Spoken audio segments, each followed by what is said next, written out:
ప్రభుదినంలో ఆరాధన చేయించినటువంటి సహోదరులకు సహోదరులకు పిల్లల ప్రభు సంబోధన తెలియజేస్తున్నాను. యెషయా గ్రంథము 2వ అధ్యాయము మొదటి 3 వచనాలు చదువుతున్నాను. యెషయా గ్రంథము 2వ అధ్యాయము మొదటి 3 వచనాలు.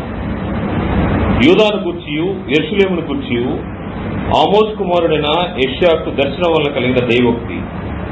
అంత్య దినములలో పర్వతముల పైన యెహోవా మందిర పర్వత శిఖరమున స్థిరపరచబడిన కొండల కంటే ఎత్తుగా ఎత్తబడను. ప్రవాహము వచ్చినట్టు సమస్త అన్ని జనులు దానిలోనికి వచ్చెదరు. ఆ కాలమున సీయోనులో నుండి ధర్మశాస్త్రము, యెరూషలేములో నుండి యెహోవా వాక్కు బయలువెరును. జనములు గుంపులు గుంపులుగా వచ్చి యాకోబు దేవుని మందిరమునకు యెహోవా పర్వతమునకు మనం వెలుదుము రండి. ఆయన తన మార్గముల విషయమే మనకు బోధించును, మనము ఆయన త్రోవల్లో నడుతము అని చెప్పుకొందురు. ప్రవక్త అయినటువంటి యెషయా తెలియజేసినటువంటి ఈ యొక్క వర్తమానంలో యెహోవా మందిర పర్వత శిఖరమున స్థిరపరచబడిన కొండల కంటే ఎత్తుగా ఎత్తబడును. యెహోవా మందిర పర్వతానికి ప్రవాహం వచ్చినట్లుగా అన్ని జనులు వస్తూ ఉంటారు. ఏంటి యెహోవా మందిర పర్వతం అంటే? అది యాకోబు దేవుని మందిరము. యాకోబు దేవుని యొక్క మందిరము గురించి, యాకోబు దేవుని యొక్క మందిరము యొక్క నిజస్వరూపము సంఘం. ఇది ప్రవచన రూపంలో తెలియజేయబడింది. దీని యొక్క నెరవేర్పు ప్రభువారు శిలువ మరణం తర్వాత సంఘము స్థాపించబడింది.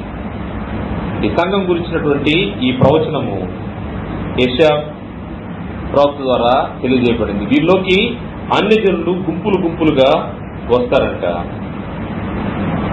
దేనికోసం వస్తారంటే, ఆయన తన మార్గముల విషయమై మనకు బోధించును, మనము ఆయన త్రోవలలో నడుతము. ఆయన మార్గాలేంటో తెలియజేయబడే బోధ సంఘంలో వినబడుతుంది. దాన్ని బట్టి దానిలోకి వచ్చే జనులు ఏం చేస్తూ ఉంటారంటే, వారు తమ మార్గములను తమ నడతలను మార్చుకుంటారు. ఏ విధంగా తమ మార్గాలు సరిచేయబడతాయో అది సంఘంలో జరుగుతుంటుందనే విషయాన్ని ప్రవచన రూపంలో యెషయా ప్రవక్త తెలియజేశాడు. సంఘం అంటే ఏంటి అని ఆలోచన చేస్తే, సంఘము ఒక చోట నుండి లేక ఒక స్థితి నుండి మరొక స్థితిలోనికి పిలువబడిన జనమే సంఘం. ఒక స్థితిలోంచి ఇంకొక స్థితిలోనికి పిలువబడినట్టు వారు. అంటే వారు పూర్వం ఒక స్థితిలో ఉన్నారు, ఆ స్థితిలోంచి వేరొక స్థితిలోకి మార్చబడ్డారు. అటువంటి జనమే సంఘము. ఏ స్థితి అని ఆలోచన చేస్తే గ్రంథం తెలియజేస్తా ఉంది, చీకటిలో నుండి తన ఆశ్చర్యకరమైనటువంటి తన వెలుగులోనికి, చీకటిలో నుండి ఆశ్చర్యకరమైన తన వెలుగులోనికి. ఒక స్థితి చీకటి, రెండవ స్థితి ఆశ్చర్యకరమైన వెలుగు. రెండు వేరైనటువంటి పరిస్థితులు. చీకటి అంటే పాపము, వెలుగంటే దేవుని యొక్క సహవాసం అని మనకు గ్రంథం తెలియజేస్తా ఉంది. పేతురు రాసినటువంటి మొదటి పత్రిక 2వ అధ్యాయము, పేతురు రాసినటువంటి మొదటి పత్రిక 2వ అధ్యాయము 9వ వచనంలో, అయితే మీరు చీకటిలో నుండి ఆశ్చర్యకరమైన తన వెలుగులోనికి మిమ్మల్ని పిలిచిన వాని గుణాతిశయమును ప్రచురము చేయ నిమిత్తము ఏర్పరచబడిన వంశమును, రాజులైన యాజక సమూహమును, పరిశుద్ధ జనమును, దేవుని సొత్తైన ప్రజలై ఉన్నారు. ఎవరు సంఘం అంటే? చీకటిలోండి వెలుగులోనికి పిలువబడిన వారు. వీరి గురించి ప్రత్యేకంగా చెప్పబడినటువంటి మాటలు ఆలోచన చేస్తే, వీరిని ఏర్పరచబడిన వంశము అన్నారు. ఒక ప్రత్యేకమైనటువంటి వంశంగా దేవుడు ఏర్పాటు చేసుకున్నాడు. ఏర్పరచబడిన వంశము రాజులైన యాజక సమూహము. యెషయా కాలంలో ఆయన ప్రవచించే సమయానికి యెహోవా మందిర పర్వతం యొక్క వాతావరణం వేరు, యాజకులు వేరుగా ఉన్నారు, రాచరికం చేసేవాళ్ళు వేరుగా ఉన్నారు, రాజులు వేరుగా ఉన్నారు. కానీ ఇక్కడికి వచ్చేసరికి ఈ సంఘంలో ఎటువంటి పరిస్థితి ఉంటుందంటే రాజులైన యాజక సమూహము రెండు పనుల్ని ఇక్కడ జరిగిస్తారు. అక్కడ ఒక పని చేసేవారు ఇంకో పని చేయడానికి వీలు లేదు. రాజులైతే రాజరికం మాత్రమే చేయాలి, యాజకులైతే యాజక ధర్మం జరిగించాలి. ఒకరి పని ఒకరు చేయకూడదు, రెండింటినీ ఒకరు చేయకూడదు. కానీ ఇక్కడైతే ఈ సంఘంలో ఏమని పిలువబడ్డారంటే రాజులైన యాజక సమూహం అని పిలువబడ్డారు. వీళ్ళు రాచరికంగా ఏలుతారు, అదేవిధంగా యాజకత్వము జరిగిస్తారు. చీకటిలోండి వెలుగులోనికి పిలువబడ్డారు. ఈ చీకటిలోంచి వెలుగులోకి దేనికోసం పిలువబడ్డారంటే తన ఆశ్చర్యకరమైన తన వెలుగులోనికి నువ్వు పిలిచిన వాణి గుణాతిశయములు ప్రచురం చేయనిస్తాము. ఎవరైతే నిన్ను ఆ స్థితి నుంచి, ఒక స్థితి నుంచి వేరొక స్థితిలోకి, అంటే చీకటిలోంచి వెలుగులోకి తీసుకొచ్చారో ఆయన యొక్క గుణాతిశయములను ప్రచురం చేసేవారుగా ఉండేదానికోసము ఏమయ్యారంట మీరు, ఆయన గుణాతిశయములు ప్రచురం చేయనిస్తాము ఏర్పరచబడిన వంశమును, రాజులైన యాజక సమూహమును, మరి ముఖ్యమైనది పరిశుద్ధ జనము. దేవుడింటిలోకి వచ్చారంటే వారు పరిశుద్ధమైన జనము, పవిత్రమైన జనము. పరిశుద్ధమైన జనమును దేవుని సొత్తైన ప్రజలు, అంటే దేవుడు ఓన్ చేసుకున్నాడు, సొంతం చేసుకున్నాడు. సంఘం అంటే చీకటిలోంచి వెలుగులోకి నడిపించబడిన వారు, దేవునితో సహవాసం చేసేవారు.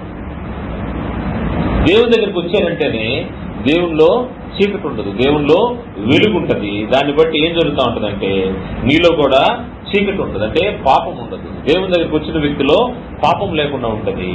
దాన్ని బట్టి నీవు దేవుని సొత్తుగా, దేవుని ప్రజగా పిలువబడతావు. మొదటి యోహాను పత్రిక 1వ అధ్యాయము 5వ వచనంలో మేము ఆయన వలన విని మీకు ప్రకటించు వర్తమానం ఏమనగా దేవుడు వెలుగై ఉన్నాడు, ఆయన ఎంత మాత్రం చీకటి ఎంత మాత్రమును లేదు. దేవుడు వెలుగై ఉన్నాడు. నువ్వు చీకటిలోంచి వెలుగులోకి పిలువబడ్డ వ్యక్తి. ఈ సమూహమే సంఘము. ఎవరైతే చీకటిలోంచి వెలుగులోకి పిలువబడతారో ఆ జనమే సంఘం అని మనకు గ్రంథము తెలియజేస్తా ఉంది. ఈ సంఘము ప్రవచన రూపంగా మనకు యెషయా ప్రవక్త తెలియజేశాడు. ఈ సంఘాన్ని మన కొత్త నిబంధనలో మనం అనేక మార్లు చదువుకున్నట్టు అపోస్తుల కార్య గ్రంథము 2వ అధ్యాయం ప్రభువారు ఈ భూమి మీదకి వచ్చి తను బలియాగంగా తన శిలువలో బలి నర్పించి ఆయన తిరిగి దేవుని సముఖాన కూర్చున్న తర్వాత ప్రభువారికి పట్టాభిషేకం జరిగింది. ఈ భూమి పైన పరిశుద్ధాత్మ సర్వ సత్యంలోకి నడిపించడానికి వచ్చిన తర్వాత సంఘం ఏర్పడింది. ఆ సంఘం యొక్క పరిస్థితులు మన తెలుసు. అపోస్తుల కార్య గ్రంథము 2వ అధ్యాయము 37వ వచనం నుండి ఈ మాటలు మనకు కనబడతాయి. ఏం జరిగిందంటే అక్కడ పేతురు గారు మాట్లాడిన తర్వాత వారు ఈ మాట విని హృదయంలో నొచ్చుకొని, సహోదరులారా మేమేమి చేతుకుని పేతురును కడమ అపోస్తులను అడుగా, పేతురు మీరు మారు మనసు పొంది పాప క్షమాపణ నిమిత్తం ప్రతివాడును యేసుక్రీస్తునామమున బాప్తిసం పొందుడి, అప్పుడు మీరు పరిశుద్ధాత్మను వరం పొందుదురు. ఈ వాగ్దానం మీకును మీ పిల్లలకును దూరస్తులందరికీ, అనగా ప్రభువైన మన దేవుడు తన ఎద్దకు పిలిచిన వారికి అందరికీ చెందిన వారితో చెప్పను. ఇంకను అనేక విధములైన మాటలతో సాక్ష్యం ఇచ్చి మీరు మూర్ఖులకి తెరవ వారికి వేరే రక్షణ పొందిన వారిని హెచ్చరించను. కాబట్టి అతని వాక్యం అంగీకరించిన వారు బాప్తిసం పొందిరి. ఆ దినమందు ఇంచుమించు 3000 మంది చేర్చబడిరి. వీరు అపోస్తుల బోధ ఎందును, సహవాసమందును, రొట్టె విరుచుట ఎందును, ప్రార్థన చేయటం ఎందును ఎడతెగకుండిరి. సంఘము స్థాపించబడింది. ఏ సంఘం గురించి ప్రవక్త అయినటువంటి యెషయా ప్రవచించాడో, ఏ యాకోబు మందిరానికి అన్ని జనులు గుంపులు గుంపులుగా వస్తారని తెలియజేశాడో ఆ సంఘము స్థాపించబడింది. ఆ సంఘము స్థాపించబడి వారు దేవుని ఆజ్ఞానుసారంగా అపోస్తుల బోధ ఎందును, సహవాసమందును, రొట్టె విరుచుట ఎందును, ప్రార్థన ఎందును ఎడతెగకున్నారంట. ఈ సంఘం యొక్క నమూనా యెషయా గ్రంథంలో తెలియజేయబడింది. మన ప్రభు వారు భూమి మీద ఉన్న రోజుల్లో కూడా ఆయన తన శిష్యులతో ఈ సంఘము ఎటువంటిదో, ఎలా కట్టబడుతుందో దాని గురించి కూడా ఆయన కొన్ని విషయాలు తెలియజేశాడు. మత్తయి సువార్త 16వ అధ్యాయము 13వ వచనం చూస్తే, యేసు ఫిలిప్పుదైన కైసరు ప్రాంతంలోకి వచ్చి మనుష్య కుమారుడు ఎవడని జనులు చెప్పుకొచ్చునని ఆయన తన శిష్యులను అడగగా, వారు కొందరు బాప్తీసులు ఇచ్చి యోహాననియు, కొందరు ఏలియానియు, కొందరు ఇర్మియానియు లేక ప్రవక్తల్లో ఒకడని చెప్పుకొచ్చున్నారండి. అందుకైనా మీరైతే నేను ఎవరినని చెప్పుకొచ్చున్నాను వారిని అడిగి, అందుకు సీమోను పేతురు, నీవు సజీవుడకు దేవుని కుమారుడు అయిన క్రీస్తు అని చెప్పాను. అందుకు యేసు, సీయోను భార్యనా, నీవు ధన్యుడవు, పరలోకమందున నా తండ్రి ఈ సంగతి నీకు బయలుపరచనే కాని నరులు నీకు బయలుపరచలేదు. మరియు నీవు పేతురువు, ఈ బండ మీద నా సంఘమును కట్టుదును, పాతాళలోక ద్వారమును దాని ఎదుట నిలువనేరవని నేను నీతో చెప్పుచున్నాను. ఈ బండ మీద నా సంఘమును కట్టుదును. ప్రవచన రూపంగా ఉన్నటువంటి సంఘం గురించి ప్రభువారు స్పష్టంగా తెలియజేశారు. ఈ బండ మీద నా సంఘమును కట్టుదును. ఈ బండ, ఈ విశ్వాసం ఏంటంటే, నీవు సజీవుడకు దేవుని కుమారుడు అయిన క్రీస్తువి. ఎవరైతే అంతవరకు ఎదురు చూస్తున్నటువంటి మెస్సయ్య క్రీస్తుని వారు ఎదురు చూస్తా ఉన్నారు, ఆ క్రీస్తు ఈ నజరేయుడైన యేసు అని ఎవరైతే విశ్వసిస్తారో ఆ విశ్వాసం పైన, ఆ బండ పైన సంఘాన్ని కడతానని ప్రభువారు తెలియజేశారు. ఆ సంఘము స్థాపించబడింది 3000 మందితో. వారు అపోస్తల బోధ ఎందును, సహవాసం అందును, రొట్టె విరుచుట ఎందును, ప్రార్థన ఎందును ఎడతెగకున్నారు. ఈ సంఘంలోకి దేవుడు మనుషులను అనుదినము చేరుస్తా వస్తా ఉన్నాడు. అపోస్తల కార్యగ్రంథం 2వ అధ్యాయము 47వ వచనం చివరిలో, మరియు ప్రభు రక్షణ పొందుతున్న వారిని అనుదినము వారితో చేర్చుచుండెను. ఈ చేర్చడం అనే కార్యక్రమం ఇప్పటికి కూడా జరుగుతూ ఉంది. దేవుని యొక్క సంఘంలోకి, దేవుని యొక్క ఇంటిలోకి మనుషులు వస్తా ఉన్నారు. ఎలా వస్తున్నారంటే, మార్చుకొని వస్తా ఉన్నారు. సువార్తను విని దేవుని ఇంటిలోకి వస్తా ఉన్నారు. మారు మనసు పొంది దేవుని ఇంట్లోకి వస్తా ఉన్నారు. పాప క్షమాపణ నిమిత్తము బాప్తిసం పొంది దేవుని ఇంట్లోకి ప్రవేశిస్తా ఉన్నారు. ఇటువంటి దేవుని ఇంట్లోకి వచ్చిన వారు ఏం చేస్తా ఉన్నారంటే, వారు రక్షణ పొందుతున్న వారిని ప్రభు అనుదినము వారితో చేర్చుతుండెను. వారైతే దేవుని ఆరాధన చేస్తా ఉన్నారు. రక్షింపబడిన వారు ఏం చేస్తున్నారంటే, దేవుని ఆరాధిస్తా ఉన్నారు. ఎలా ఆరాధిస్తున్నారు? దేవుడు వారికి కనబడుతున్నాడంటే లేదు. దేవుడు ఆత్మ కనుక ఆయన ఆరాధించేవారు ఆత్మతోనూ సత్యముతోనూ. ఎవరైతే దేవుని ఇంటిలోకి బాప్తిసం అనే కార్యక్రమంతో చేర్చబడ్డారో వారు దేవుని ఏ విధంగా ఆరాధిస్తున్నారంటే ఆత్మతోనూ సత్యముతోనూ ఆరాధిస్తా ఉన్నారు. ఈ ఆత్మతో సత్యంతో ఆరాధించేవారు దేవుని యొక్క సంఘంలో చేర్చబడిన వారు. సంఘం యొక్క పని గురించి ఆలోచన చేసినప్పుడు సంఘం యొక్క పని కేవలము ప్రభు దినములో ఆరాధనతో మాత్రమే సరిపోదు. మనకుండే ఒక పెద్ద అపోహ ఏంటంటే, రక్షించబడ్డాము, ఆదివారము ప్రభు దినంలో ఆరాధనకు వెళ్తే చాలు. ఎందుకంటే ఎక్కువగా దానికి మాత్రమే ప్రయత్నించే విశ్వాసులు ఉంటా ఉన్నారు. సంఘం యొక్క పని ఆరాధనతో ముగిసిపోలేదని గ్రంథము స్పష్టంగా తెలియజేస్తా ఉన్నారు. సంఘం యొక్క పని చాలా విస్తృతంగా ఉంది. కారణం ఏంటంటే, ఇది యాజక రాజ్యము. రాజులైన యాజక సమూహంగా నిన్ను నన్ను చేసిన తర్వాత ఇది యాజక రాజ్యము. ఈ ఆత్మ సంబంధమైనటువంటి ఈ రాజ్యానికి అనేక పనులుంటాయి అనే విషయాన్ని గుర్తు చేసుకోవాల్సిన అవసరం ఉంది. ఈ యాజక రాజ్యము అనేక పనులు కలిగి ఉంది. ఈ ఆత్మ సంబంధమైనటువంటి ఈ పనుల విషయంలో 4 విషయాలు, ముఖ్యమైన విషయాలు 4 విషయాలు ఈరోజు ఆలోచన చేద్దాము. వాటిలో మొట్టమొదటిది సువార్త ప్రకటన అనేది మొదటి పని ఉంది.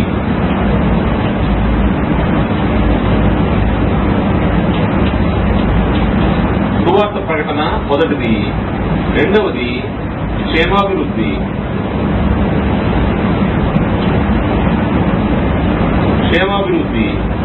సంఘం యొక్క క్షేమాభివృద్ధి. మూడవది ధర్మ కార్యములు.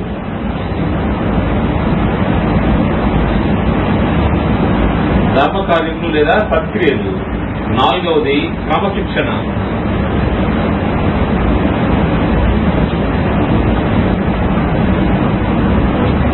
విషయాలు ప్రాముఖ్యంగా స్థానిక సంఘానికి పనిగా దేవుడు మన గ్రంథంలో తెలియజేశాడు.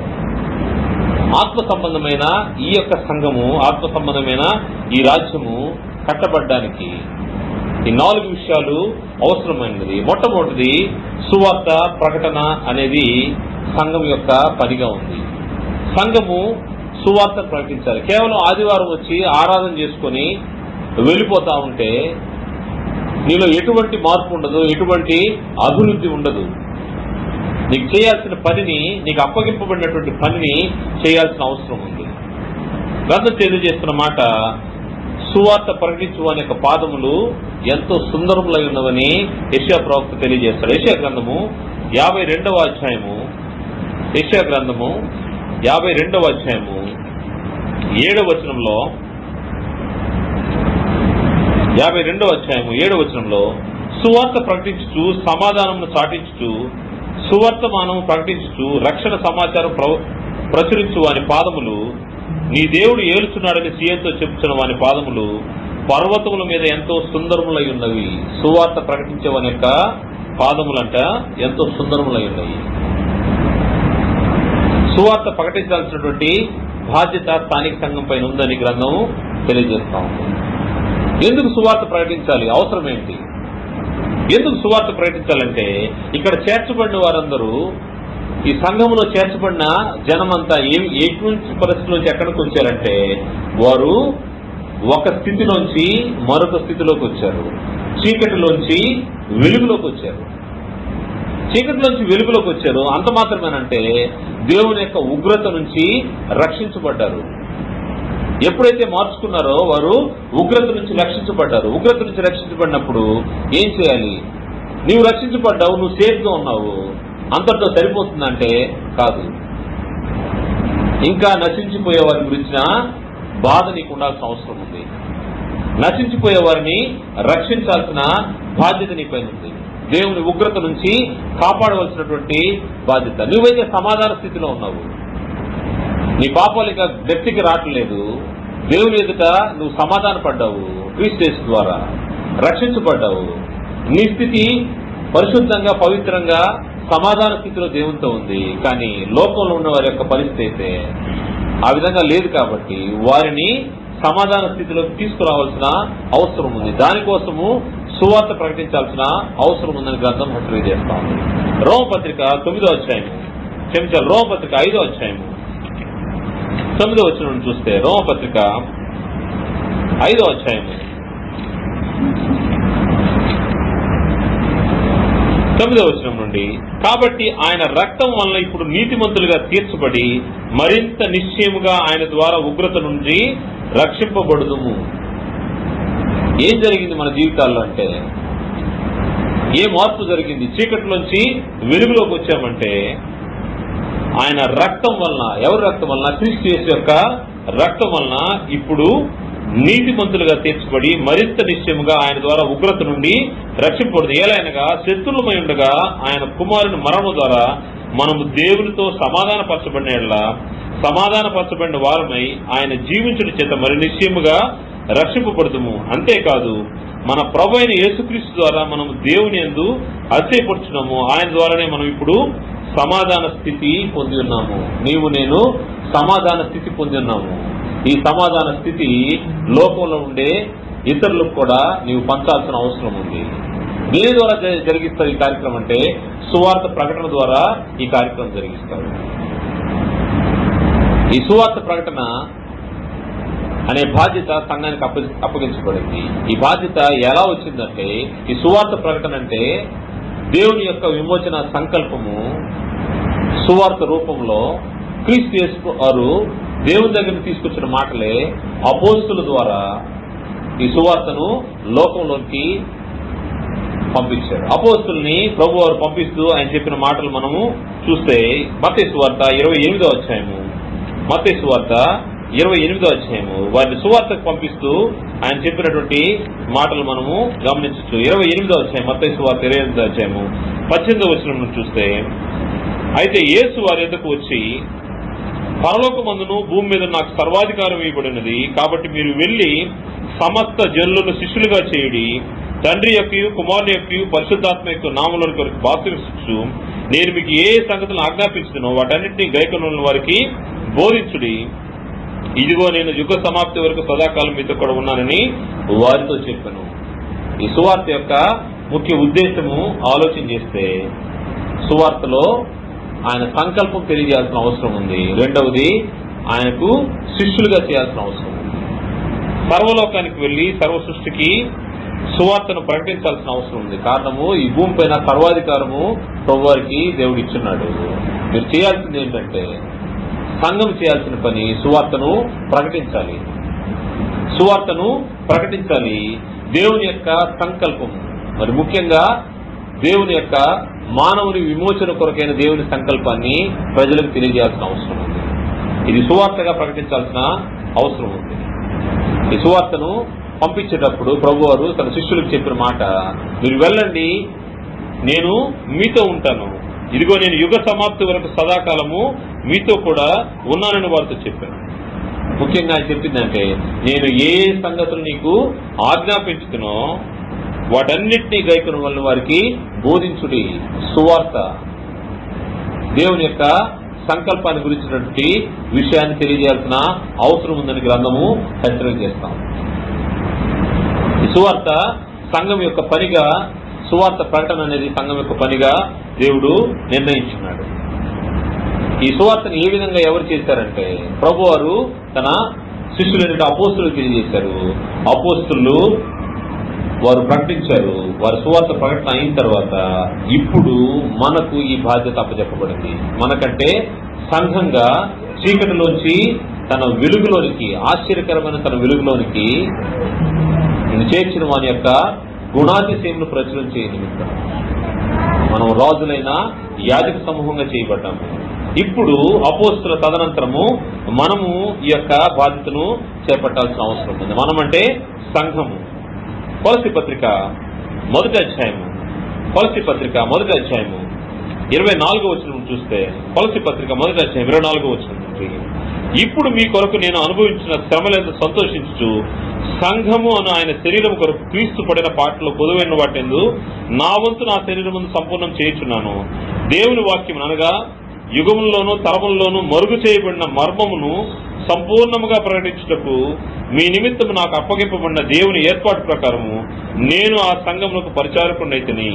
అన్ని జనుల్లో ఈ మర్మం యొక్క మహిమైశ్వర్యం ఎట్టిదో, అనగా మీ యందున్న క్రీస్తు మహిమ నిరీక్షణ ఉన్నాడన్న సంగతి దేవుడు తన పరిశుద్ధులకు తెలియపరచబోరి ఇప్పుడు ఆ మర్మము వారికి బయలుపరిచెను.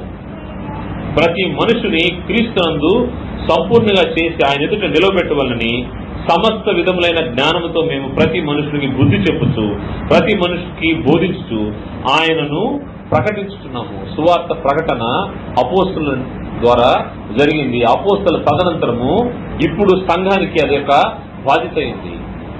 ఇది మర్మంగా దాచబడింది. యెషయా ప్రవచించే సమయానికి వాస్తవంగా సంఘం యొక్క రూపం, ఆనాటి పరిస్థితులు వారికి అర్థం కాలేదు. అన్ని జనులు యాకోబు దేవుని మందిరానికి గుంపులు గుంపులుగా ఎందుకు వస్తారనే విషయాన్ని వారికి తెలియదు. కారణం ఏంటంటే, అన్ని జనులకి దేవుడు కాడు. ఎవరికైతే దేవుని యొక్క నిబంధనలో ఉంటారో వారికి మాత్రమే దేవుడు ఉన్నాడు. అన్ని జనులకు దేవుడు లేడు. కానీ అక్కడ ప్రవచించినటువంటి మాట అయితే అన్ని జనులు గుంపులు గుంపులుగా యాకోబు మందిరానికి వస్తారంట. ఈ సంఘంలోనికి అన్ని జనులకు ఈ మర్మము తెలియచేయాలి. ప్రతి మనుషుని క్రీస్తునందు సంపూర్ణునిగా చేసే బాధ్యత ఈ సువార్త ప్రకటన ద్వారా జరుగుతూ ఉంది. ప్రతి మనుషునికి బుద్ధి చెప్పుచు ప్రతి మనుషునికి బోధించుచు ఆయనను ప్రకటించుతున్నాము. ఇది అపోస్తులు జరిగించింది. దాని తర్వాత సంఘానికి ఈ యొక్క బాధ్యత ఇవ్వబడింది. ఈ సంఘము ఈ ప్రకటన, సువార్త ప్రకటననే బాధ్యత, పనిని భుజానికి ఎత్తుకోవాల్సిన అవసరం ఉంది. ఏం చేయాలి ఈ సంఘం యొక్క పని అంటే, ఇది దేవుని యొక్క నిత్య సంకల్పము, దేవుని యొక్క నానా విధమైనటువంటి జ్ఞానము సంఘము ద్వారా సువార్త రూపంలో లోకానికి ప్రకటించబడాల్సిన అవసరం ఉందని గ్రంథం హెచ్చరిక చేస్తాం. ఎఫెసీ పత్రిక 3వ అధ్యాయము, ఎఫెసీ పత్రిక 3వ అధ్యాయము 8వ వచనం చూస్తే, దేవుడు మన ప్రభు అయిన క్రీస్తు యేసునందు చేసిన నిత్య సంకల్పం చొప్పున పరలోకములో ప్రధానులకును అధికారులకును సంఘము ద్వారా తన యొక్క నానా విధమైన జ్ఞానం ఇప్పుడు తెలియబడిన వాళ్ళని ఉద్దేశించి శోధింప శక్యము కాని క్రీస్తు ఐశ్వర్యమును అన్ని జనుల్లో ప్రకటించుటకును సమస్తమును సృజించిన దేవుని యందు పూర్వకాలం నుండి మరుగైన ఆ మర్మమును గురించిన ఏర్పాటు ఏంటిదో అందరికీ తేటపరచుటకును పరిశుద్ధులందరిలో అత్యల్పుడైన నాకు ఈ కృప అనుగ్రహించెను. అపోస్తలుడు పౌలు గారు తెలియజేస్తున్న మాట. అందరిలో అత్యల్పుడంట. ఏమి ఈ యొక్క సువార్త అంటే దేవుని యొక్క నిత్య సంకల్పము, దేవుడు చేసినటువంటి నిత్య సంకల్పము అందరికి తెలియజేయాల్సిన అవసరం ఉంది, అందరూ తెలుసుకోవాల్సిన అవసరం ఉందని గ్రంథము హెచ్చరిక చేస్తా ఉంది. అది సంఘము ద్వారా దేవుని యొక్క నానా విధమైనటువంటి జ్ఞానము ఇప్పుడు సంఘము ద్వారా సువార్తగా తెలియజేయబడ్డము. సువార్త ప్రకటన దేవుడు మనకు పనిగా ఇచ్చాడు. ఏంటి సంకల్పం? దేవుడు చేసినటువంటి నిత్య సంకల్పం ఏంటి? ఏంటి సువార్త? ఏ సువార్త నీవు నేను సంఘము ద్వారా జరిగించాలని ఆలోచన చేస్తే ఎఫెసు పత్రిక 1వ అధ్యాయం 3వ వచనం నుండి క్రీస్తు యేసు ద్వారా ఈ యొక్క సంకల్పాన్ని దేవుడు చేస్తున్నాడు. ఆ సంకల్పము మనము సువార్తగా ప్రకటించాల్సిన అవసరం ఉందని గ్రంథం హెచ్చరిక చేస్తుంది. 3వ వచనం నుండి, మన ప్రభు అయిన యేసుక్రీస్తు యొక్క తండ్రికి దేవుడు స్తుతింపబడుగాక, ఆయన క్రీస్తు నందు పరలోక విషయంలో ఆత్మ సంబంధం ప్రతి ఆశీర్వాదం మనకు అనుగ్రహించను. ఎట్లనగా తన ప్రియుని యందు తాను ఉచితంగా మనకు అనుగ్రహించిన తన కృపామహిమకు కీర్తి కలిగినట్లు తన చిత్త ప్రకారమైన దయా సంకల్పం చొప్పున యేసుక్రీస్తు ద్వారా తన కుమారులుగా స్వీకరించుటకై మనం ముందుగా తన కోసం నిర్ణయించుకొని మనము తన ఎదుట పరిశుద్ధులను నిర్దోషులు ఉండవాలని జగత్తు పునాది వేయబడకుంటే ప్రేమ చేత ఆయన క్రీస్తులో మనల్ని ఏర్పరచుకున్నాను. జగత్తు పునాది వేయబడకమునిపే దేవుని యొక్క దయా సంకల్పము, చిత్త ప్రకారమైన దయా సంకల్పము దేవుని యొక్క చిత్తమైంది. ఈ దయా సంకల్పమే నిత్య సంకల్పము.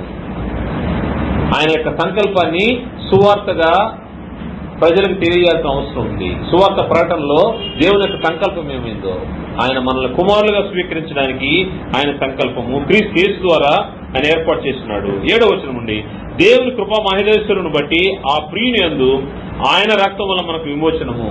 ఈ విషయాన్ని సువార్త ప్రకటనలో తెలియాల్సిన అవసరం ఉంది. ఆయన రక్తము ద్వారా నీవు నేను విడిపించబడ్డాము, ఈ లోకము విడిపించబడుతుందనే విషయము తెలియజేయాల్సిన అవసరం ఉంది. ఆ రక్తము లేకుండా విమోచన లేదు, ఆ రక్తంతోనే విమోచన. ఈ సువార్త లోకానికి తెలియజేయాల్సిన అవసరం ఉంది. ఈ సువార్త ప్రకటన సంఘం మీద బాధ్యతగా ఇవ్వబడింది. దేవుని కృపా మహేశ్వరుని బట్టి ఆ ప్రియుని ఆయన రక్తం వల్ల మనకు విమోచన, అనగా మన అపరాధములకు క్షమాపణ మనకు కలిగి ఉన్నది. కాలం సంపూర్ణమైనప్పుడు జరగవలసిన ఏర్పాటును బట్టి ఆయన తన దయా సంకల్పం చొప్పున తన చిత్తమును గూర్చిన మర్మమును మనకు తెలియజేసి మనకు సంపూర్ణమైన జ్ఞానవేశన కలుగుటకు ఆ కృపను మన ఎడల విస్తరింపు చేసను. కృప విస్తరించిందనే విషయాన్ని సువార్త ద్వారా తెలియజేయాల్సిన అవసరం ఉంది. సంఘానికి ఇది బాధ్యత. మరియు క్రీస్తునందు ముందుగా నిరీక్షించిన మనము తన మహిమకు కీర్తి కలుగజేయవలనని దేవుడు తన చిత్త ప్రకారమైన సంకల్పం బట్టి మనల్ని ముందుగా నిర్ణయించి ఆయన యందు స్వాస్థ్యముగా ఏర్పరచును. ఆయన తన చిత్తానుసారంగా చేసిన క్రియల చొప్పున సమస్త కార్యములను జరిగించున్నాడు. మీరును సత్యవాక్యం అనగా మీ రక్షణ సువార్తను విని క్రీస్తునందు విశ్వాసం ఉంచి వాగ్దానం చేయబడిన ఆత్మ చేత ముద్రింపబడితిరి. దేవుని మహిమకు కీర్తి కలుగుటకై ఆయన సంపాదించుకున్న ప్రజలకు విమోచన కలుగు నిమిత్తము ఈ ఆత్మ మన స్వాస్థ్యమునకు సంచకరువుగా ఉన్నాడు. దేవుని యొక్క సంకల్పము సువార్తలో భాగమైనది. సువార్త దేవుని యొక్క సంకల్పాన్ని ప్రజలకు తెలియజేయాలి. దేనికోసము? తన కుమారుడిని ఆయన బలిగా ఇచ్చాడు. ఆ రక్తము ద్వారా నీకు పాప విమోచన జరుగుతుందనే విషయం సువార్తలో ప్రకటించాల్సిన అవసరం ఉంది. ఇది జగత్తు పునాది వేయబడక మునిపే ఆయన దేవుని యొక్క ఏర్పాట్లో యొక్క సంకల్పం ఉందని తెలియజేయాల్సిన అవసరం ఉంది. ఈ సంకల్పము ద్వారా నువ్వేమవుతావంటే నువ్వు ఆయన సొత్తుగా అవుతావు. ఆయన నిన్ను స్వాస్థ్యంగా చేసుకున్నాడు. ఈ యొక్క సంకల్పాన్ని, దేవుని యొక్క నిత్య సంకల్పాన్ని, దేవుని యొక్క నానా విధమైన జ్ఞానము సంఘము ద్వారా లోకానికి తెలియజేయాల్సిన అవసరం ఉంది. దాన్ని సువార్త అన్నారు. ఈ సువార్త ప్రకటన అనేది స్థానిక సంఘము బాధ్యత అయింది. స్థానిక సంఘం చేయాల్సిన అవసరం ఉంది. దేవుడు ఏర్పాటు చేసిన పనుల్లో కేవలం ఆరాధన మాత్రమే కాదు, ఆదివారం ఆరాధన చేసుకుని వెళ్ళిపోతున్నాం అంటే కాదు. సువార్త ప్రకటన చేయాల్సిన అవసరం ఉంది. ఈ సువార్త ప్రకటన గురించి ముఖ్య ఉద్దేశాన్ని ప్రభువారు ఏం చేశారంటే, ఈ సువార్త ప్రకటన ద్వారా సర్వలోకానికి వెళ్లి సర్వ సృష్టికి సువార్త ప్రకటించండి. నమ్మి బాప్తిసం పొందిన వారు రక్షించబడుదురు, నమ్మని వారికి శిక్ష విధించబడును. మార్కు సువార్త 16వ అధ్యాయము 15-16 వచనాల్లో శిష్యులుగా చేయడము అనేది సువార్త యొక్క ప్రకటన యొక్క ముఖ్య ఉద్దేశమైంది. నీవు నేను శిష్యులుగా తయారయ్యాము, మిగతా వారిని కూడా శిష్యులుగా తయారు చేయాల్సిన అవసరం ఉంది. సువార్త ప్రకటన స్థానిక సంఘ బాధ్యత అయింది. రెండవ పని స్థానిక సంఘానికి ఉండేది ఏంటంటే క్షేమాభివృద్ధి. క్షేమాభివృద్ధి అంటే క్షేమము, అభివృద్ధి. క్షేమాభివృద్ధి సంఘం యొక్క ముఖ్య పనిగా గ్రంథం తెలియజేస్తా ఉంది. క్షేమాభివృద్ధి అంటే సహజంగా ఆలోచన చేసేది సంఖ్యలో పెరుగుతూ ఉంటే ఆ సంఘము విస్తరిస్తూ ఉందనే భావన అందరికి కనబడతా ఉంటది. సంఖ్య కంటే కూడా దేవుడు చూసేది నాణ్యత. దేవుడు ఎక్కువగా ఆలోచన చేస్తూ ఉంటాడు. సంఖ్య కూడా కాదు, సంఖ్య కంటే సంఖ్యలో వృద్ధి చెందడం మాత్రం కాదు, సంఖ్యతో పాటు నాణ్యతలో కూడా వృద్ధి చెందాల్సిన అవసరం ఉంటుంది.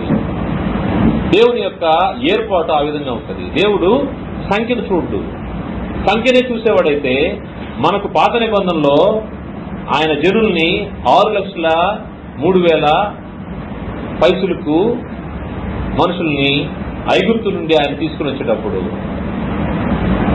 వాగ్దాన దేశంలో చేరిన వారు కేవలము 2. సంఖ్య ఆయనకి మ్యాటర్ అయితే ఇట్ డజంట్ మ్యాటర్. సంఖ్య ఆయనకి కాదు, క్వాలిటీ మ్యాటర్స్. క్వాలిటీ కావాలి ఆయనకి, నాణ్యత అవసరమైంది. క్వాలిటీని ఆయన ఆలోచన చేస్తా ఉన్నాడు. ఎవరైతే దేవునికి భయపడి దేవునికి విధేయత చూపించారో 6,00,000 పైసలకు మంది అరణ్యంలో రాలిపోయారంట. 6,00,000 మంది బయలుదేరితే 2 ప్రవేశించారంటే దాన్ని బట్టి మనం అర్థం చేసుకోవచ్చు క్వాలిటీ విషయంలో ఆయన ఎంత కన్సర్న్ ఉన్నాడు. సంఖ్య ఆయన పట్టించుకోడు. నువ్వు 50 మంది ఉండొచ్చు, 100 మంది ఉండొచ్చు, 1000 మంది ఉండొచ్చు. ఇటీవల ఒక సంఘము కొరియాలో సంఘాన్ని వీడియో చూస్తా ఉంటే దాదాపు 1,00,000 మంది పైన ఒక్కసారి 3-4 లక్షల మంది ఆరాధన చేస్తారన్నట్టుగా ఉంది. ఎంత పెద్ద హాల్ అది. సంఖ్య దేవునికి ప్రామాణికమైతే ఈ సమయానికి ఈ ప్రపంచం అంతా దేవుని యొక్క బిడ్డలైపోయిన వాళ్ళు. కానీ సంఖ్యతో పాటు ఆయన నాణ్యత అనేసరికి ఇక్కడ చాలా వరకు ఫిల్టర్ అయిపోతా ఉంటారు. నాణ్యత విషయంకి వచ్చేసరికి ఫిల్టర్ అయిపోతారు. ఎందుకంటే క్రీస్తు యేసుకు కలిగినటువంటి సంపూర్ణతకు సమానమైన సంపూర్ణత అన్నాడు గ్రంథంలో. అంటే క్రీస్తు ప్రభు వారికి వచ్చినటువంటి సంపూర్ణతకు సమానమైన సంపూర్ణత కలిగే వరకు, ఆ కైండ్ ఆఫ్ క్వాలిటీ వచ్చే వరకు సంఘము క్వాలిటీ విషయంలో ఎదగాల్సిన అవసరం ఉంది, క్షేమాభివృద్ధి చెందాల్సిన అవసరం ఉంది. అందుకోసమే దేవుడు తన సంఘం విషయంలో సంఖ్యల గురించి ఆయన పట్టించుకోలేదు, కానీ క్రీస్తు ప్రభు వారి యొక్క స్వరూప్యంలో ఉండాలని ఆయన ఆలోచన చేశాడు. ఎఫెసీ పత్రిక 4వ అధ్యాయము 11వ వచనం నుండి దేవుని యొక్క సంకల్పంలో సంఘం యొక్క క్షేమాభివృద్ధి గురించి అక్కడ మాట్లాడుతూ మనమందరం 11వ వచనం నుండి మనమందరం విశ్వాస విషయంలోనూ దేవుని కుమారుని గురించిన జ్ఞాన విషయంలోనూ ఏకత్వం పొంది సంపూర్ణ పురుషులకు వరకు, అనగా క్రీస్తులకు కలిగిన సంపూర్ణతకు సమానమైన సంపూర్ణత కలవారమగు వరకు ఆయన ఇలాగ నియమించును. పరిశుద్ధులు సంపూర్ణగినట్లు క్రీస్తు శరీరము క్షేమాభివృద్ధి చెందుటకు. క్రీస్తు శరీరం అంటే సంఘము క్షేమాభివృద్ధి చెందుటకు, పరిచర్య ధర్మం జరుగుటకును ఆయన కొందరు అపోస్తులు గాను, కొందరు ప్రవక్తలు గాను, కొందరు సువార్తికులు గాను, కొందరు కాపర్లు గాను, ఉపదేశులుగా నియమించును. అందువలన మనకు మీదట పసిపిల్లలమై ఉండి మనుషుల మాయాపముల చేత వంచనతోనూ తప్పు మార్గముల కుయుక్తితోనూ గాలి కొట్టుకుని పోనట్లు కల్పింపడిన ప్రతి ఉపదేశమునకు ఇటు అటు కొట్టుకుని పోవచ్చు అలల చేత ఎగురుగొట్టబడిన వారమైనట్టుండక ప్రేమ కలిగి సత్యము చెప్పుచు క్రీస్తువులే ఉంటకు మనం అన్ని విషయములలో ఎదుగుదము. క్షేమాభివృద్ధి క్రీస్తు వలె ఎదగాల్సిన అవసరం ఉంది సంఘం. గతంలో మన పరిస్థితులు వేరు. చీకటిలోంచి తన ఆశ్చర్యకరమైనటువంటి వెలుగులోనికి మనం పిలువబడ్డాము. పిలువబడిన తర్వాత పాలు తాగే స్థితిలోనే ఉంటే అభివృద్ధి లేదు. మరుగుజ్జు స్థితిలోనే ఉంటాము. అభివృద్ధి కావాలంటే క్రీస్తు వలె ఎదగాలంటే ప్రేమ కలిగి సత్యము చెప్పుచు క్రీస్తు వలె ఉండుటకు మనం అన్ని విషయంలో ఎదుగుతాం. సంఘము క్షేమాభివృద్ధి చెందాలి. క్షేమాభివృద్ధి చెందడానికి పరిచర్య ధర్మము జరిగించబడ్డానికి దేవుడు ఏర్పాటు చేసిన మనుషులు ఉన్నారు. వారి ద్వారా సంఘము క్షేమాభివృద్ధి చెందుతూ ఉంటుంది. ఆయన క్వాలిటీ విషయంలో ఎక్కడ కూడా కాంప్రమైజ్ అయ్యేవాడు కాదు. పరిశుద్ధత విషయంలో కాంప్రమైజ్ అయ్యేవాడు కాదు. కాబట్టి ఎంత జాగ్రత్తగా ఉండాలంటే, ఆయన క్షేమాభివృద్ధి జరగాలంటే ఆయన సంఘంలో నీవు బాధ్యత కలిగి ఉండాల్సిన అవసరం ఉంది. స్థానిక సంఘ క్షేమాభివృద్ధి విషయంలో క్షేమము ప్లస్ అభివృద్ధి అనుకోండి. క్షేమం అంటే నువ్వు రక్షణలో నిలిచి ఉండడము క్షేమము. దాంతోపాటు అలాగే ఉన్నామంటే అభివృద్ధి లేని స్థితిలో ఉన్నామంటే మరుగుజ్జు స్థితిలో ఉన్నాము. దేవుని ఇంటిలోకి ప్రవేశించి సంవత్సరం, 2 సంవత్సరాలు, 5 సంవత్సరాలు, 10 సంవత్సరాలు, 20 సంవత్సరాలు, 30 సంవత్సరాలు ఇంకా అక్కడే ఉన్నామంటే, ఇంకా మరుగుజ్జు స్థితిలో ఉన్నామంటే, ఆత్మ సంబంధంగా ఆలోచన చేయలేని పరిస్థితిలో ఉన్నామంటే, అభివృద్ధి లేని పరిస్థితిలో ఉంటా ఉన్నావు. నిన్ను బట్టి స్థానిక సంఘం కూడా అభివృద్ధి చెందకుండా ఉంటుంది. సంఘం అంటే రక్షించబడినటువంటి, మార్పు చేయబడినటువంటి దేవుని యొక్క సమూహము, జనము. ఆలోచన చేశాను. సంఘము అభివృద్ధి చెందాల్సిన అవసరం ఉంది. కారణము, ఈ సంఘం అనే శరీరానికి క్రీస్తు శిరస్సు అయి ఉన్నాడు. క్రీస్తు శిరస్సు, మనమంతా అవయవములుగా అతుకుపడి ఉన్నాము. ఈ అవయవాలన్నిటికీ సరైన విధంగా క్రీస్తు ప్రభువు యొక్క రక్తము ప్రసరించాల్సిన అవసరం ఉంది. ప్రతి కీలుకి దేవుని యొక్క జ్ఞానము, దేవుని యొక్క రక్తం ప్రవహించాల్సిన అవసరం ఉంది. ఎప్పుడైతే ఆ రక్తం ప్రసరిస్తూ ఉంటుందో క్షేమంతో పాటు అభివృద్ధి కూడా వస్తూ ఉంటుంది. ప్రేమ కలిగి సత్యము చెప్పుచు క్రీస్తు వలె ఉండుటకు మనం అన్ని విషయంలో ఎదుగుదమని గ్రంథము తెలియజేస్తుంది. ఈ 4వ అధ్యాయము, ఎఫెసీ పత్రిక 4వ అధ్యాయం 16వ వచనం చూస్తే, ఆయన శిరస్సు అయి ఉన్నాడు, ఆయన నుండి సర్వ శరీరం చక్కగా అమర్చబడి తనలోనున్న ప్రతి అవయవమును తన పరిమాణం చొప్పున పనిచేస్తుండగా ప్రతి కీలు వల్ల కలిగిన బలము చేత అతుకుబడి ప్రేమ యందు తనకు క్షేమాభివృద్ధి కలుగునట్లు శరీరములకు అభివృద్ధి కలుగు చేసుకున్నది. తన పరిమాణం చొప్పున అంటే ఎవరెవరికి ఏ బాధ్యతలు, ఏ యొక్క పనులు అప్పచెప్పబడున్నాయో వాటన్నిటి విషయంలో బాధ్యత కలిగి ఉండాల్సిన అవసరం ఉంది. దేవుని యొక్క సంకల్పంలోని భాగమైనటువంటి సంఘము క్షేమాభివృద్ధి చెందాలంటే క్రీస్తు వారు శిరస్సుగా ఉన్నారు. శిరస్సు అయినటువంటి ఈ సంఘము, ఈ శరీరంలో అతుకుపడిన అవయవాలకి క్రీస్తు వారి యొక్క ప్రోక్షణ రక్తం ఏం చేయాలంటే అది ప్రసరిస్తూ ఉండాలి. ప్రతి పార్ట్ కి వెళ్తా ఉండాలి. మనకు తెలుసు, ఏదైనా ఒక పార్ట్ కి బ్లడ్ క్లాట్ అయిందంటే, లేకపోతే రక్త ప్రసరణ లేదంటే అది చచ్చుపడిపోతుంది, పెరలైజ్ అయిపోతుంది. అంటే అది పనిచేయ స్థితికి, నిర్జీవమైన స్థితికి వెళ్ళిపోతా ఉంటుంది రక్త ప్రసరణ లేకపోతే. అదేవిధంగా సంఘంలో కూడా క్రీస్తు వారి యొక్క రక్తము ప్రసరించకపోతే ప్రతి కీలుకు వెళ్లాల్సిన అవసరం ఉంది. ఎప్పుడైతే రక్తం ప్రసరించదో అప్పుడు అక్కడ నిర్జీవమైనటువంటి పరిస్థితులు ఏర్పడతా ఉంటాయి. సంఘము క్షేమాభివృద్ధి చెందదు.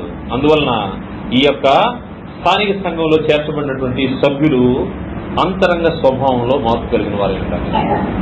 మార్పు, క్షేమ అభివృద్ధి అంటే మార్పు. ఈ మార్పు దినదినము నూతన పరచబడేదిగా ఉండాలి. ఆ స్థాయికి, ఆ క్వాలిటీకి స్థానిక సంఘము ఎదగాల్సిన అవసరం ఉంది.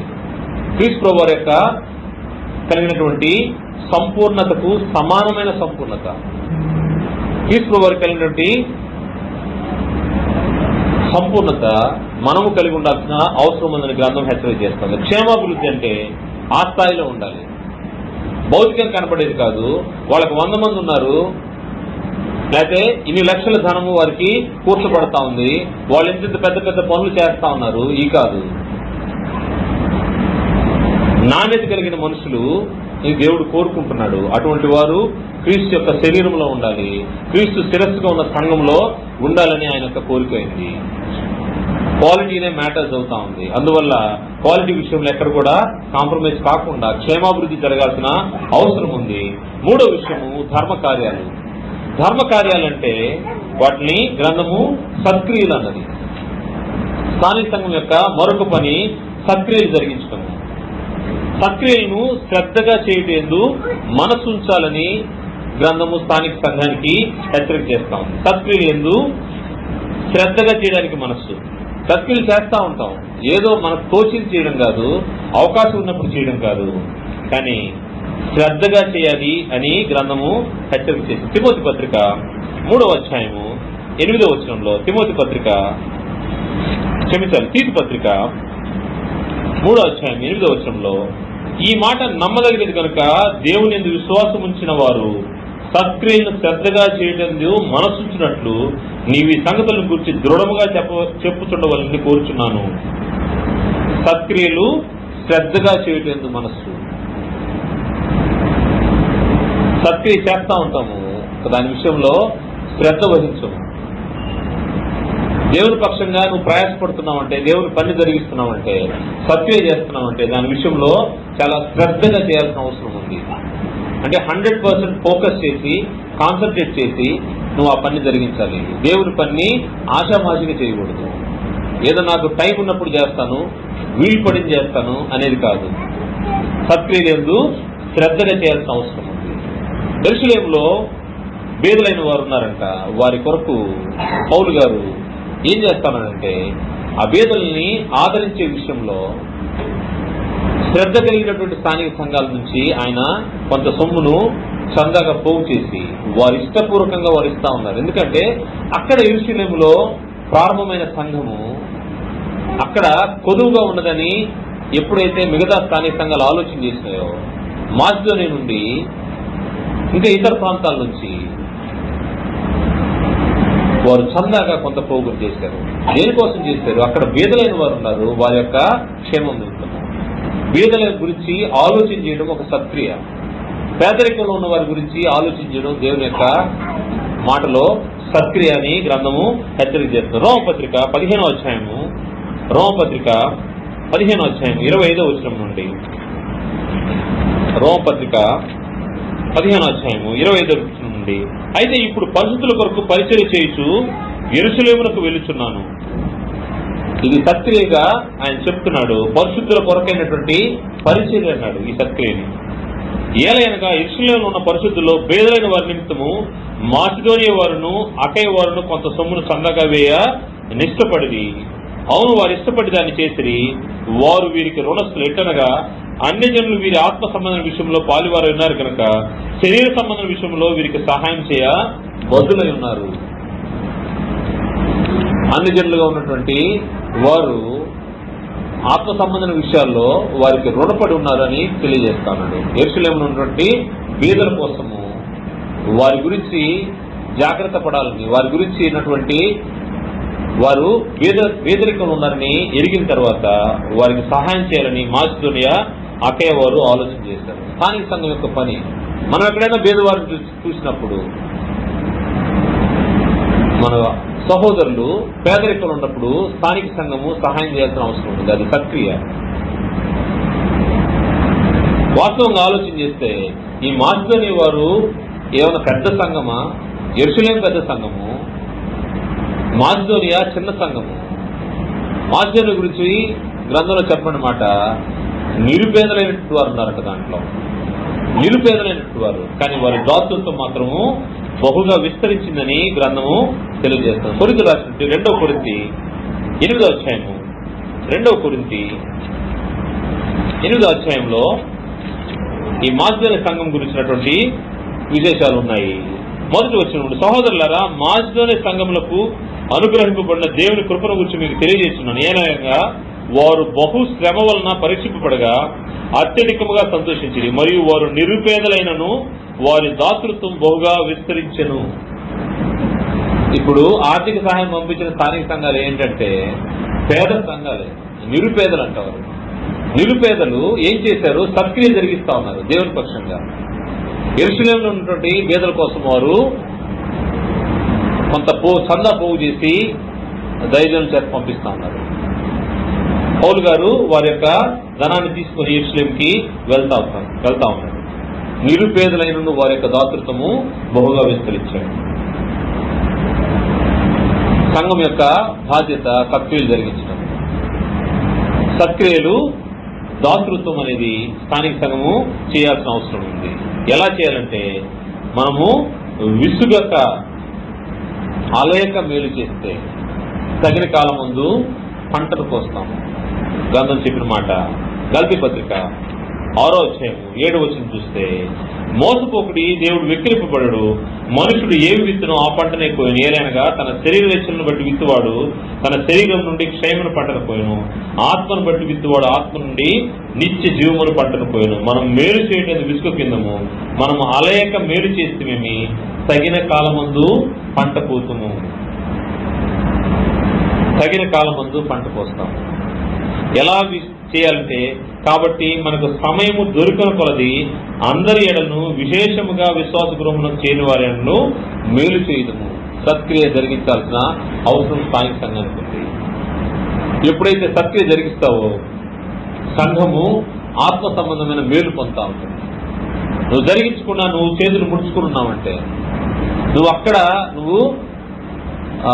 నీ యొక్క